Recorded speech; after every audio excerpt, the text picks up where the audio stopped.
नमस्कार दोस्तों, आप लोग का स्वागत है आपके अपने चैनल बीपीएससी टीचर उदय में। दोस्तों, आज का जो टॉपिक है वो भारत का भूगोल से लिया गया है। ठीक है, ये आपका जो मोस्ट एक्सपेक्टेड क्वेश्चंस है, टोटल 50 क्वेश्चंस है दोस्तों। ये आपके एग्ज़ाम के पॉइंट ऑफ व्यू से बहुत ही इम्पोर्टेंट होने वाला है दोस्तों।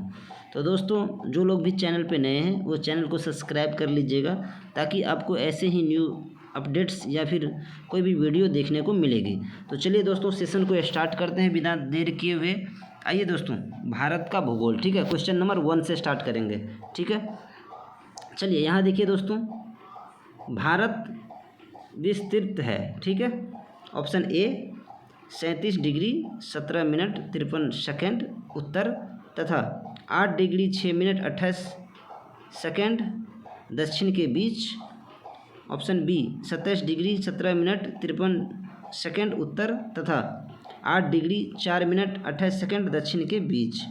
Option C 37 degree 17 minute 53 second उत्तर तथा 8 डिग्री 28 मिनट उत्तर के बीच। उपयुक्त में से कोई नहीं। तो आप लोग कमेंट कीजिए दोस्तों, क्वेश्चन नंबर 1 का आंसर कौन सा होगा।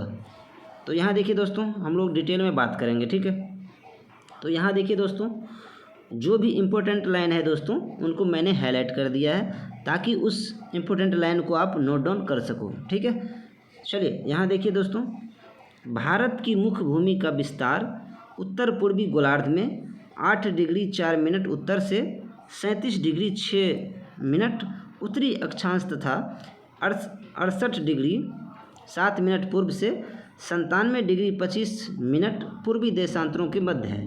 ठीक है दोस्तों, ये नोट डाउन कर लीजिएगा आप। ठीक है, और यहाँ देखिए, कर्क रेखा भारत के लगभग बीचों बीच से होकर गुजरती है। ठीक है दोस्तों, तो चलिए यहाँ हो जाएगा आपका डी, उपयुक्त में से कोई नहीं। ठीक है दोस्तों, D will be correct answer. चलिए नेक्स्ट क्वेश्चन की ओर बढ़ते हैं दोस्तों। क्वेश्चन नंबर 2 की ओर बढ़ेंगे। ठीक है दोस्तों, यहाँ देखिए, भारत का क्षेत्रफल संसार के क्षेत्रफल का 2.4% है, परंतु इसकी ऑप्शन ए संपूर्ण मानव जाति का 16% जनसंख्या है।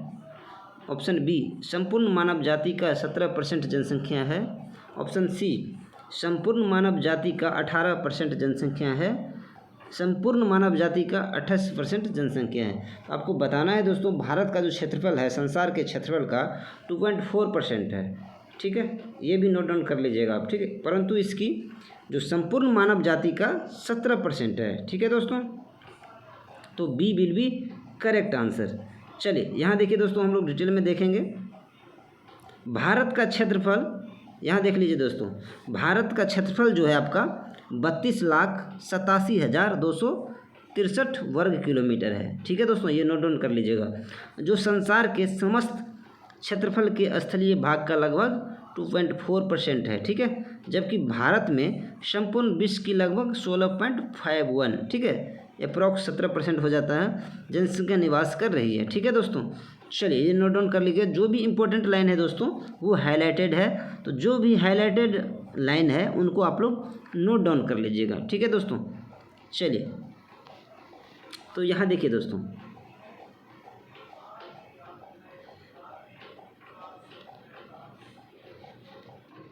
चलिए क्वेश्चन नंबर 3, भारतीय प्रामाणिक समय IST एवं ग्रीनविच माध्य समय में अंतर पाया जाता है।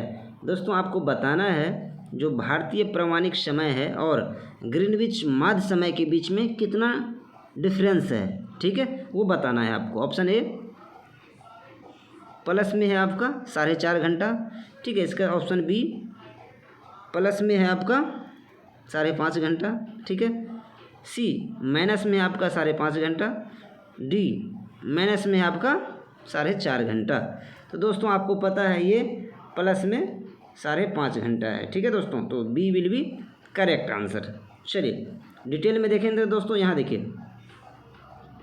भारतीय मानक समय इंडियन स्टैंडर्ड टाइम, ठीक है, 82 डिग्री 30 मिनट पूर्वी देशांतर से लिया गया है। ठीक है दोस्तों, यह देशांतर रेखा प्रयागराज मिर्ज़ापुर से होके गुजरती है। ठीक है, भारतीय मानक समय ग्रीनविच मध्य समय GMT से 5 घंटा 30 मिनट, ठीक है, इसको 5 घंटा प्लस हम बोल सकते हैं, 5.5 घंटा आगे है।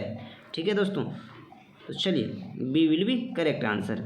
चलिए क्वेश्चन नंबर 4 की ओर बढ़ेंगे दोस्तों।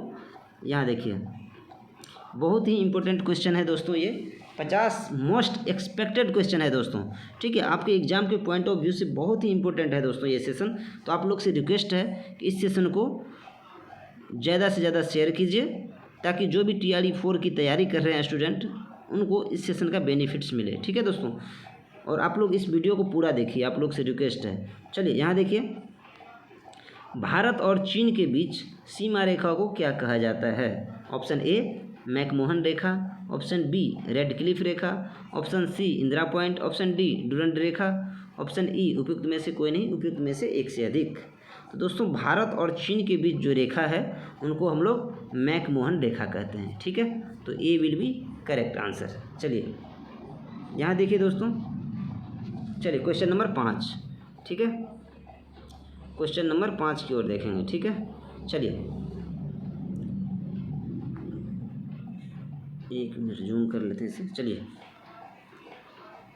हुंडू प्रपात निर्मित है? ऑप्शन ए इंद्रावती नदी पर, ऑप्शन बी कावेरी नदी पर, ऑप्शन सी सुवर्ण रेखा नदी पर, ऑप्शन डी उपयुक्त में से कोई नहीं। तो दोस्तों हुंडू प्रपात जो है दोस्तों वो आपका सुवर्ण रेखा, ठीक है, सुवर्ण रेखा नदी पर स्थित है। ठीक है, तो सी विल बी करेक्ट आंसर। चलिए यहाँ देखिए दोस्तों, हुंडू प्रपात जो है दोस्तों रांची से 45 किलोमीटर की दूरी पर स्वर्ण रेखा नदी पे स्थित है। ठीक है, ये क्वेश्चन दोस्तों पूछ सकता है आपका कि हुंडू प्रपात कौन सी नदी पे स्थित है? तो ये स्वर्ण रेखा नदी पे स्थित है। ठीक है दोस्तों, इसकी ऊंचाई 320 फीट, जो कि देखिए फीट में अगर पूछे तो 320 फीट हो जाएगा, और मीटर में पूछे तो 98 मीटर हो जाएगा। ठीक है दोस्तों, चलिए नेक्स्ट क्वेश्चन की ओर बढ़ते हैं दोस्तों।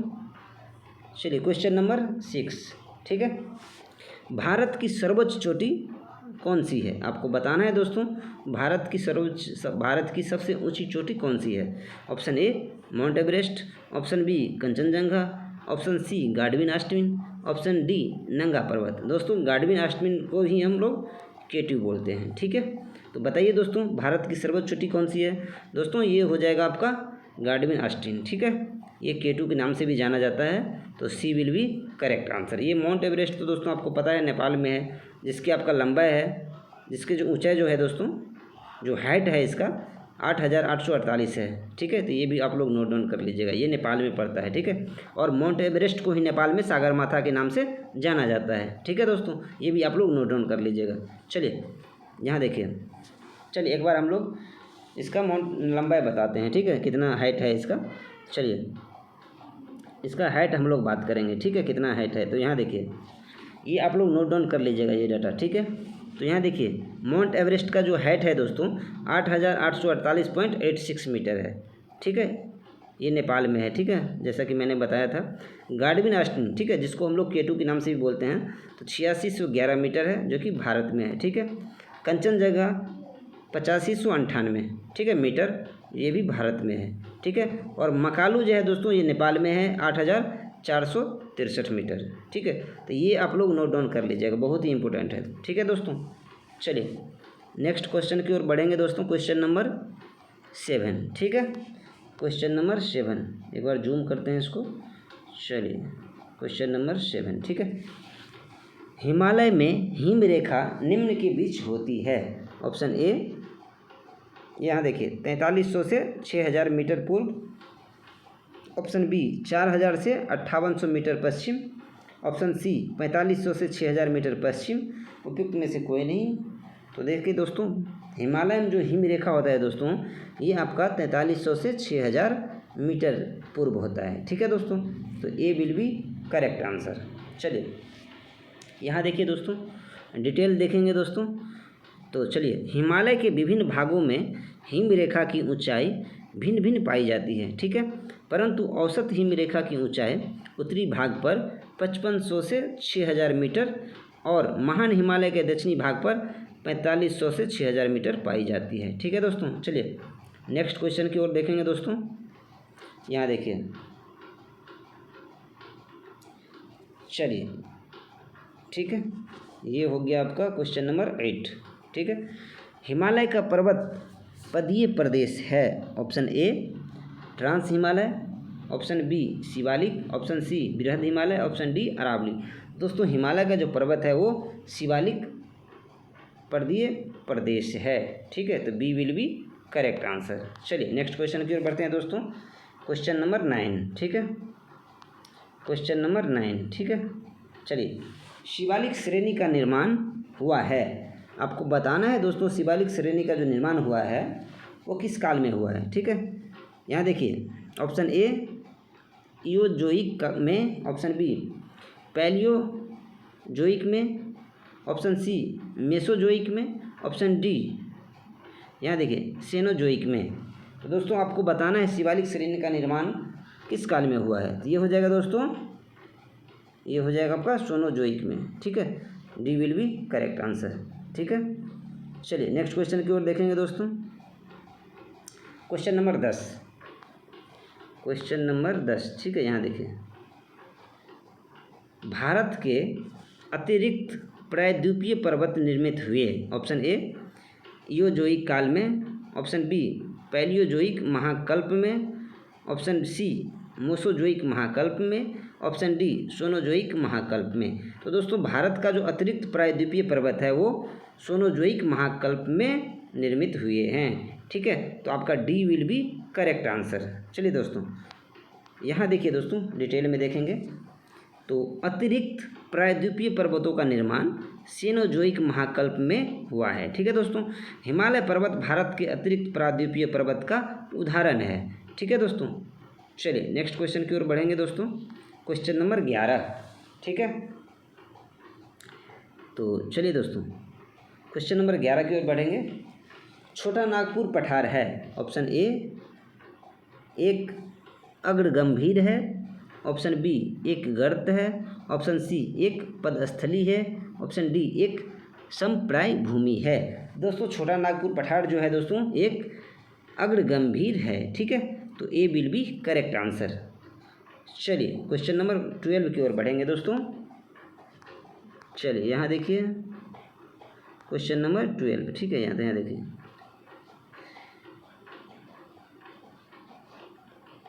चलिए भारत में भू आकारों की रचना के संबंध में निम्नलिखित कथनों पर मनन कीजिए।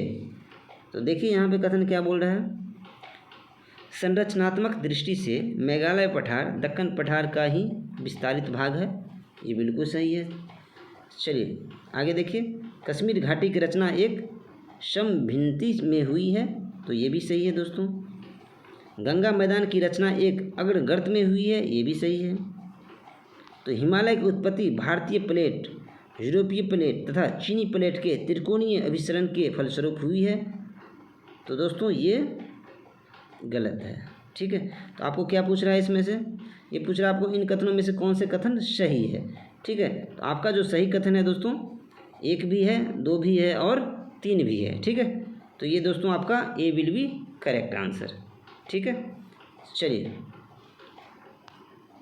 Question number 13।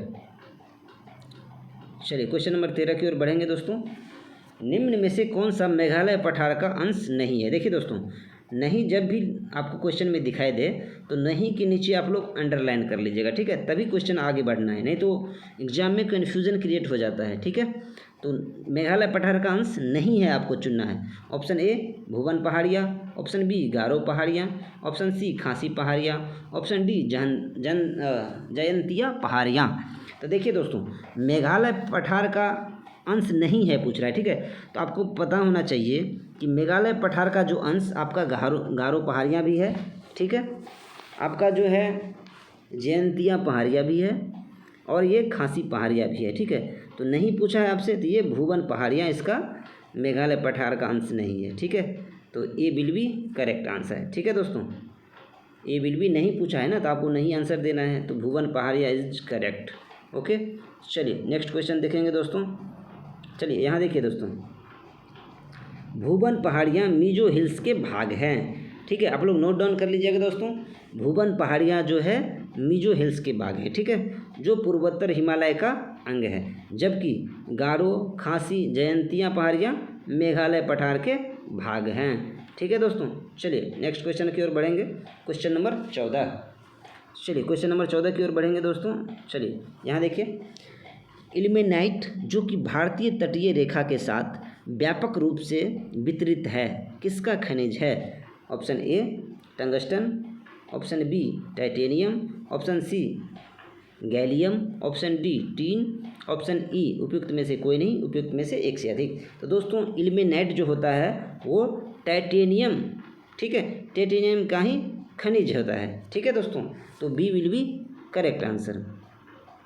यहाँ देखिए दोस्तों, इल्मेनाइट एवं रूटाइल टाइटेनियम के दो प्रमुख खनिज है, इसको नोट डाउन कर लीजिएगा दोस्तों। ठीक है, चलिए नेक्स्ट क्वेश्चन की ओर बढ़ेंगे दोस्तों, क्वेश्चन नंबर 16। क्वेश्चन नंबर 16 की ओर बढ़ेंगे। ठीक है दोस्तों, यहाँ देखिए, महाराष्ट्र एवं कर्नाटक में पश्चिम घाट क्या कहलाते हैं? आपको बताना है दोस्तों, महाराष्ट्र और कर्नाटक में पश्चिमी घाट को क्या कहते हैं? ऑप्शन ए नीलगिरी पर्वत, option B Sahyadri, option C Deccan पठार, ऑप्शन डी इनमें से कोई नहीं। तो दोस्तों महाराष्ट्र और कर्नाटक में पश्चिमी घाट को सह्याद्री कहा जाता है। ठीक है, B will be correct answer. चलिए दोस्तों डिटेल में हम लोग देखेंगे। चलिए यहाँ देखिए दोस्तों, ये आप लोग नोट डाउन कर लीजिएगा, कई बार एग्जाम में पूछा गया है। पश्चिमी घाट को यहाँ देखिए, महाराष्ट्र हो गया आपका, गोवा हो गया और कर्नाटक हो गया। ठीक है, ये तीनों स्टेट में दोस्तों पश्चिमी घाट को सह्याद्री के नाम से जाना जाता है। ठीक है, और इसकी जो औसत ऊंचाई है दोस्तों वो 1200 मीटर है। ठीक है, नोट डाउन कर लीजिएगा। ओके, चलिए नेक्स्ट क्वेश्चन की ओर बढ़ेंगे दोस्तों, क्वेश्चन नंबर 17। ठीक है दोस्तों, यहाँ देखिए, वह दर्रा जो सर्वाधिक ऊंचाई में अवस्थित है। दोस्तों आपको बताना है कि कौन ऐसा दर्रा है जो सबसे ऊंचाई पे अवस्थित है। Option A Zojila, option B Rohtang, option C Nathula, option D Khyber. उपयुक्त में से कोई नहीं, उपयुक्त में से एक से अधिक। तो दोस्तों इस क्वेश्चन का आंसर हम लोग डिटेल में देखेंगे। ठीक है, तभी आप लोग को पता चलेगा कौन सा जो दर्रा है उसकी हाइट कितनी है। ठीक है, तो आइए डिटेल में हम लोग देखेंगे। यहाँ देखिए, हम लोग डिटेल में चर्चा करेंगे दोस्तों। ठीक है, तो जो भी इंपॉर्टेंट लाइन है हाईलाइटेड है वो आप लोग नोट डाउन कर लीजिएगा, आप लोग से रिक्वेस्ट है। ठीक है, ये आपके एग्जाम के पॉइंट ऑफ व्यू से बहुत ही इंपॉर्टेंट है दोस्तों। तो यहाँ देखिए, नाथुला की ऊंचाई दोस्तों 1400, यहाँ देखिए नाथुला का ऊंचाई आपका देखिए 14,450 फीट है। ठीक है, और आपका ये फीट में पूछे तो इतना है। ठीक है, अगर मीटर में पूछ दे तो 4,404 मीटर है। ठीक है, और देखिए यहाँ पे जोजिला की ऊंचाई 11,578 फीट है। ठीक है, रोहतांग दर्रा की ऊंचाई 13,044। ठीक है, और यहाँ देखिए खैबर दर्रा की ऊंचाई 3,510 फीट है। ठीक है, परंतु भारत का सर्वाधिक ऊंचाई में अवस्थित दर्रा यांगची दीवान है। दोस्तों इसको नोट डाउन कर लीजिएगा आप लोग, भारत का सर्वाधिक ऊंचाई में अवस्थित दर्रा यांगची दीवान है। ठीक है, जिसकी जो आपका हाइट है 5,890 मीटर है दोस्तों। ठीक है, तो इस पॉइंट को आप लोग नोट डाउन कर लीजिएगा, जो भी हाईलाइटेड पॉइंट है। ठीक है दोस्तों, बहुत ही इंपॉर्टेंट है आप लोग के एग्जाम के पॉइंट ऑफ व्यू से। ठीक है दोस्तों, चलिए नेक्स्ट क्वेश्चन की ओर बढ़ेंगे हम लोग, क्वेश्चन नंबर 18। यहाँ देखिए, लक्षद्वीप टापू अवस्थित है। ऑप्शन ए दक्षिणी पश्चिमी भारत में, ऑप्शन बी दक्षिण भारत में, ऑप्शन सी दक्षिण पूर्व भारत में, ऑप्शन डी पश्चिम बंगाल के निकट पूर्वी भारत में। तो दोस्तों लक्षद्वीप टापू जो है दोस्तों ये आपका दक्षिण पश्चिम भारत में अवस्थित है। ओके, तो ए विल बी करेक्ट आंसर। चलिए क्वेश्चन नंबर 19 की ओर बढ़ेंगे दोस्तों। चलिए इसको हम लोग डिटेल में देखते हैं दोस्तों। यहाँ देखिए, लक्षद्वीप दोस्तों अरब सागर में द्वीपों का समूह है। ठीक है, यह भारत का केंद्र शासित प्रदेश भी है। इसका कुल क्षेत्रफल 32 वर्ग किलोमीटर है दोस्तों। ठीक है, और लक्षद्वीप के अधिकांश द्वीप प्रवाल उत्पत्ति के हैं। ठीक है, लक्षद्वीप समूह में द्वीप, यहाँ देखिए दोस्तों लक्षद्वीप जो समूह है उसमें द्वीपों की संख्या आपको 36 है। ठीक है, ये कई बार एग्जाम में पूछा गया है। ठीक है, तो द्वीप जो है आप लोग को लक्षद्वीप में 36 है। ठीक है दोस्तों, चलिए नेक्स्ट क्वेश्चन की ओर बढ़ेंगे। यहाँ देखिए, द्वीपों का समूह लक्षद्वीप, जस्ट अभी मैंने डिटेल में दोस्तों, डिटेल जो अभी देखें उसी में इसका आंसर छुपा है। द्वीपों का समूह लक्षद्वीप ऑप्शन ए प्रवाल उत्पत्ति का है, ज्वालामुखी उत्पत्ति का है, मृदा निक्षेपण का है, उपयुक्त में से कोई भी ठीक नहीं है। तो दोस्तों अभी जस्ट पढ़े थे द्वीपों का समूह लक्षद्वीप जो कि एक प्रवाल उत्पत्ति का है, ठीक है। ए विल बी करेक्ट आंसर। चलिए नेक्स्ट क्वेश्चन की ओर बढ़ते हैं दोस्तों। यहाँ देखिए लक्षद्वीप में कितने द्वीप हैं, जस्ट अभी पढ़े थे। तो ऑप्शन 17, 27, 36, 47 आप लोग कमेंट कीजिए दोस्तों। लक्षद्वीप में टोटल 36 द्वीप हैं, ठीक है। तो सी विल बी करेक्ट आंसर। चलिए नेक्स्ट क्वेश्चन की ओर देखेंगे दोस्तों। नेक्स्ट क्वेश्चन, ठीक है। यहाँ देखिए विदर्भ एक प्रादेशिक नाम है भारत में और यह ऑप्शन ए गुजरात का अंग है। दोस्तों आपको बताना है कि विदर्भ जो है वो कौन सा स्टेट का अंग है, ठीक है, सिंपल भाषा में। ऑप्शन बी महाराष्ट्र का अंग है, ऑप्शन सी मध्य प्रदेश का अंग है, उड़ीसा का अंग है। तो दोस्तों विदर्भ जो है दोस्तों वो महाराष्ट्र का अंग है, ठीक है। तो B will be correct answer.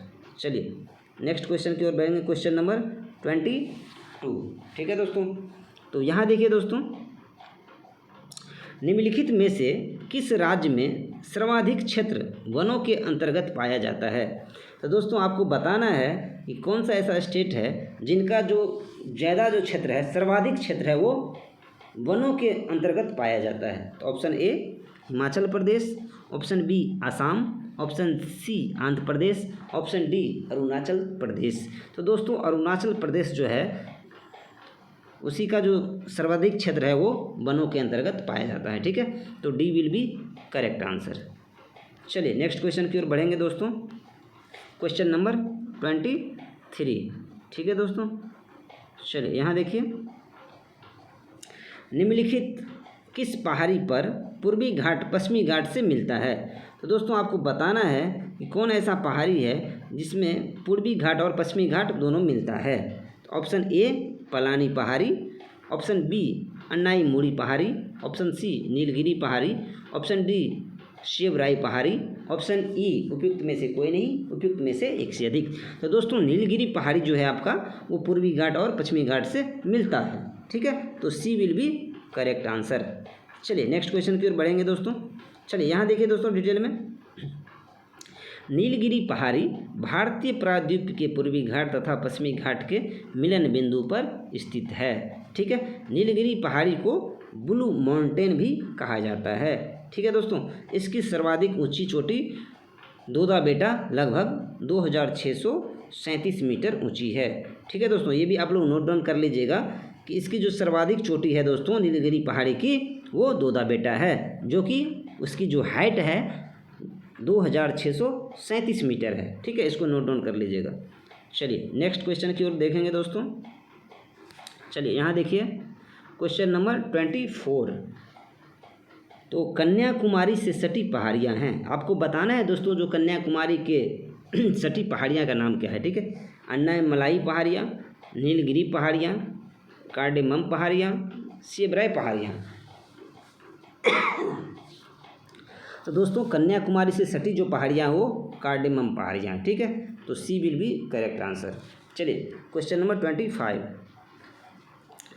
चलिए यहाँ देखिए दोस्तों क्षेत्रफल के क्रम में भारत के 3 बड़े राज्य आपको बताना है, ठीक है। क्षेत्रफल आपको देखिए 3 राज्य दिया हुआ है, ठीक है। तो आपको क्रम से सबसे बड़ा, इसके बाद जो बड़ा है इसके बाद, ठीक है। तो क्रम से आपको 3 राज्य बताना है।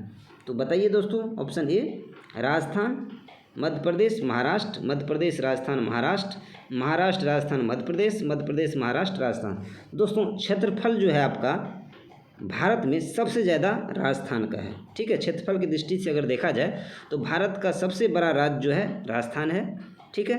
तो यहाँ देखिए दोस्तों एलिमिनेशन विधि से भी आप लोग टिक लगा सकते हो, ऑप्शन चूज कर सकते हो। यहाँ देखो सबसे है राजस्थान, तो यहाँ देखिए राजस्थान किस में है, इसमें है, ठीक है। देखिए दूसरा ऑप्शन में मध्य प्रदेश है, महाराष्ट्र है, ये तो तीनों तो ऐसे ही कट जाएगा, ठीक है। सबसे ज़्यादा राजस्थान है, इसके बाद आपका क्या आएगा, मध्य प्रदेश आएगा, और इसके बाद महाराष्ट्र आता है, ठीक है। तो ए विल बी करेक्ट आंसर है, ठीक है दोस्तों। चलिए नेक्स्ट क्वेश्चन की ओर बढ़ेंगे। चलिए क्वेश्चन नंबर यहाँ देखिए 26, ठीक है। चलिए, भारत में जनसंख्या के अनुसार तीसरा एवं क्षेत्रफल में 12वां राज्य बताना है आपको। देखिए, भारत में जनसंख्या के अनुसार, ठीक है, देखिए जनसंख्या के अनुसार वो राज्य तीसरा है और क्षेत्रफल में 12वां राज्य है, आपको बताना है, ठीक है। Option A Maharashtra, option B Madhya Pradesh, option C Karnataka, option D Bihar.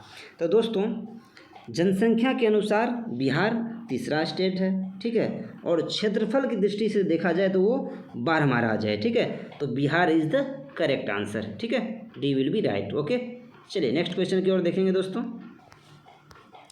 यहाँ देखिए 27, ठीक है।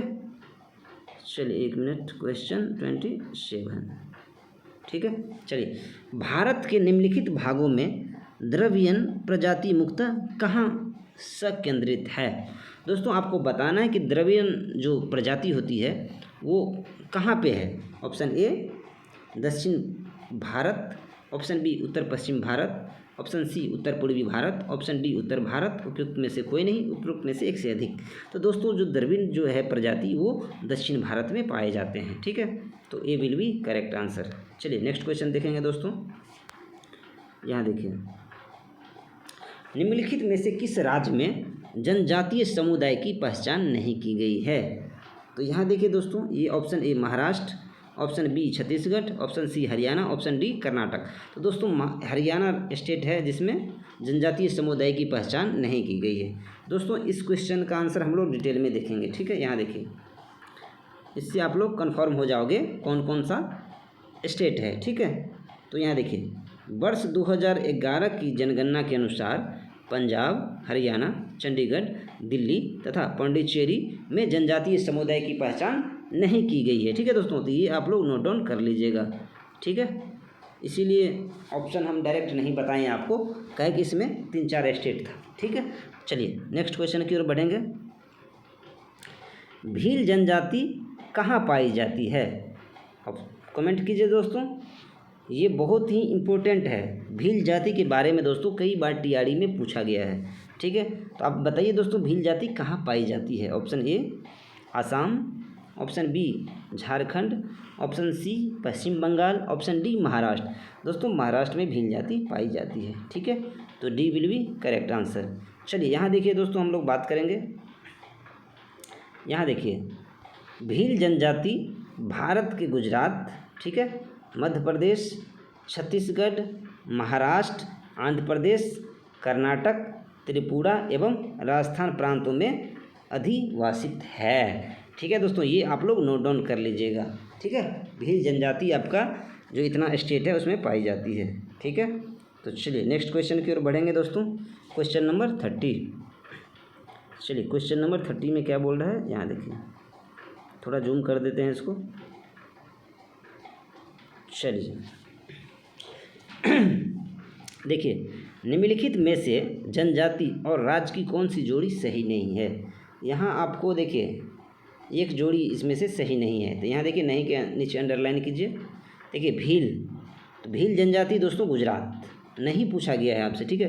तो यहाँ देखिए, भील जनजाति जो है गुजरात में पाई जाती है, ठीक है। गद्दी, गद्दी हिमाचल प्रदेश, ये भी करेक्ट है। कोटा तमिलनाडु, ये भी करेक्ट है। टोडा, तो दोस्तों टोडा जो जनजाति है दोस्तों वो तमिलनाडु में पाई जाती है, ठीक है, ये तमिलनाडु में पाई जाती है, ठीक है दोस्तों। तो आपको रॉन्ग पूछा गया, सही नहीं है, ठीक है। तो यही सही नहीं है आपका, टोडा केरल दिया गया है, ठीक है। टोडा जो जनजाति है दोस्तों तमिलनाडु में पाई जाती है, ठीक है। तो D will be correct answer. चलिए, नहीं पूछा गया है। चलिए यहाँ देखिए, आप लोग जनजाति के बारे में हम लाए हैं डिटेल में। देखिए ये दोस्तों आप लोग से रिक्वेस्ट है कि ये आप लोग इसको पूरा नोट डाउन कर लीजिएगा, ठीक है। ये कई बार टीआरई में पूछा गया। यहाँ देखिए, भील जनजाति आपका गुजरात, कर्नाटक, मध्य प्रदेश, राजस्थान, ठीक है। गद्दी हिमाचल प्रदेश और जम्मू कश्मीर। कोटा तमिलनाडु, टोडा तमिलनाडु, ठीक है। इसको नोट डाउन कर लीजिएगा। चलिए नेक्स्ट क्वेश्चन की ओर बढ़ते हैं। क्वेश्चन नंबर 32, ठीक है। यहाँ देखिए,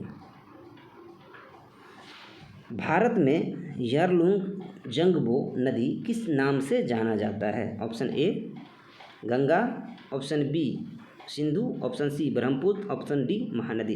तो दोस्तों ये भारत में ब्रह्मपुत्र के नाम से जानी जाती है। ठीक है, C will be correct answer. चलिए नेक्स्ट क्वेश्चन, क्वेश्चन 33। ठीक है, चलिए यहाँ देखिए, तेल नदी निम्नलिखित नदियों में से किसकी सहायक नदी है? ऑप्शन ए बागमती, घाघरा, गंडक, कमला।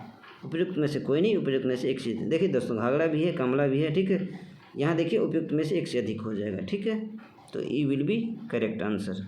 चलिए क्वेश्चन नंबर 34। ठीक है दोस्तों, ये क्वेश्चन नंबर 34 है। ठीक है, चलिए यहाँ देखते हैं एक बार। चलिए, निम्नलिखित में से कौन सी नदियाँ बंगाल की खाड़ी में गिरती है? ऑप्शन ए गंगा, ब्रह्मपुत्र तथा गोदावरी, ऑप्शन बी महानदी कृष्णा तथा कावेरी, ऑप्शन सी लूनी, नर्मदा तथा ताप्ती, डी ए और बी दोनों। तो दोस्तों इसमें से आपको कौन सी नदियाँ बंगाल की खाड़ी में गिरती है? तो दोस्तों यहाँ देखिए, गंगा, ब्रह्मपुत्र, गोदावरी ये भी बंगाल की खाड़ी में गिरती है। ठीक है, और महानदी कृष्णा तथा कावेरी ये भी बंगाल की खाड़ी में गिरती है। ठीक है दोस्तों, तो ये आपका ए और बी दोनों हो जाएगा। ठीक है, तो D will be correct answer. चलिए नेक्स्ट क्वेश्चन की ओर बढ़ेंगे दोस्तों। चलिए यहाँ पे देखिए, निम्नलिखित में से गंगा नदी घाटी का भाग कौन सी उपनदी है? ऑप्शन ए शंख, ऑप्शन बी उत्तर कोयल, ऑप्शन सी दक्षिणी कोयल, ऑप्शन डी बराकर। उपयुक्त में से कोई नहीं, उपयुक्त में से एक से अधिक। तो दोस्तों गंगा नदी जो घाटी है आपका कौन सी उपनदी है? तो ये बराकर भी हो जाएगा, उत्तरी कोयल भी हो जाएगा। ठीक है, उपयुक्त में से एक से अधिक हो जाएगा। ठीक है, तो ई विल बी करेक्ट आंसर। चलिए यहाँ देखिए क्वेश्चन नंबर 36। चलिए, सोन और गंगा नदी का संगम बिहार के किस जिले में स्थित है? दोस्तों आपको बताना है सोन और गंगा नदी का जो संगम है वो बिहार के किस जिले में स्थित है? ऑप्शन ए बक्सर, पटना, भोजपुर, नालंदा। उपयुक्त में से कोई नहीं, उपयुक्त में से एक से अधिक। दोस्तों ये पटना होगा। ठीक है, पटना में सोन और गंगा नदी का संगम होता है। ठीक है, तो B will be correct answer. चलिए नेक्स्ट क्वेश्चन की ओर बढ़ते हैं दोस्तों। निम्नलिखित में से कौन सा शहर गंगा नदी के किनारे स्थित नहीं है? ठीक है, तो यहाँ देखिए फतेहपुर, देखिए नहीं पूछ रहा है। ठीक है, नहीं को पहले अंडरलाइन कीजिए। फतेहपुर, भागलपुर, कानपुर, उत्तरकाशी। तो देखिए दोस्तों, भागलपुर है गंगा नदी के किनारे। ठीक है, पता होगा सबको। कानपुर भी है, काशी भी है, फतेहपुर नहीं है। ठीक है, तो नहीं पूछा गया है, तो ए विल बी करेक्ट आंसर। चलिए दोस्तों, अच्छा किनारे स्थित, अच्छा सॉरी, ये हो जाएगा दोस्तों आपका। यहाँ देखिए नहीं पूछा गया है ना, नहीं है। ठीक है, तो ये उत्तरकाशी हो जाएगा। ठीक है, C will be correct answer. ठीक है, इसको करेक्ट कर लीजिएगा। 37 का ये सी हो जाएगा। ठीक है दोस्तों, चलिए नेक्स्ट क्वेश्चन की देखेंगे। यहाँ देखिए दोस्तों, डिटेल में देखिए, गंगा नदी की प्रधान शाखा भागीरथी है, जो उत्तराखंड के उत्तरकाशी जिले के गोमुख नामक स्थान से निकलती है। देव प्रयाग में भागीरथी व अलकनंदा के संगम से गंगा का निर्माण होता है। अतः उत्तरकाशी का संबंध भागीरथी से है, न कि गंगा से। ठीक है दोस्तों, उत्तरकाशी का संबंध भागीरथी से है। ठीक है दोस्तों, इसका संबंध गंगा से नहीं है, इसीलिए दोस्तों ये इसका आंसर आपका सी हो जाएगा। ठीक है दोस्तों, यहाँ देखिए बहुत क्वेश्चन में ट्विस्ट था। यहाँ देखिए क्या पूछा गया है, गंगा नदी से। ठीक है, तो ये उत्तरकाशी है, इसका संबंध आपका भागीरथी से है। ठीक है दोस्तों, इसका संबंध भागीरथी से है। ठीक है, इसीलिए ये आंसर आपका करेक्ट हो जाएगा, सी विल बी करेक्ट। ओके, चलिए नेक्स्ट क्वेश्चन को देखेंगे दोस्तों। यहाँ देखिए 38, निम्नलिखित में से कौन सा एक सबसे सूखा स्थान है? Option A Mumbai, option B Delhi, option C Leh, option D Bengaluru. तो दोस्तों ये आपका Leh is the right answer. ठीक है, सी विल बी करेक्ट। चलिए क्वेश्चन नंबर 39। ठीक है, चलिए क्वेश्चन नंबर 39 देखेंगे। चलिए यहाँ देखिए